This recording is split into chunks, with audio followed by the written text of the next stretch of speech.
40च्या उंबरठ्यावर प्रत्येक स्त्रीच्या आयुष्यात एक टप्पा येतो हार्मोन डिक्लाइनचा। यामध्ये महत्त्वाचा रोल असतो इस्ट्रोजेनचा। इस्ट्रोजन हार्मोन कमी झाल्यामुळे चेहऱ्यावरती सुरकुत्या पडणे, चेहऱ्यावरती बारीक पिगमेंटेशन तयार होणे, चेहरा डल पडणे यासारखी लक्षणं तर दिसतातच, पण त्याबरोबर आणखी एक महत्त्वाचा परिणाम आहे कॅल्शियम डिफिशियन्सी।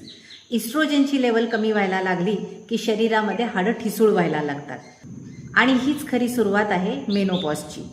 मेनोपॉजच्या काळामध्ये कॅल्शियम लॉस प्रचंड प्रमाणामध्ये होतो आणि त्यामुळे त्या स्त्रीला फ्रोझन शोल्डर, सांधेदुखी, काम करताना अशक्तपणा येणं, उत्साह न राहणं ह्यासारखी लक्षणं दिसतात। यासाठी आपल्या आहारामध्ये कॅल्शियमयुक्त पदार्थांचा समावेश करायला पाहिजे आणि जॉईंट्सची स्टॅबिलिटी टिकून राहण्यासाठी आणि थोडीशी त्यांना बळकटी येण्यासाठी हलक्या प्रमाणामध्ये व्यायाम करायला पाहिजे।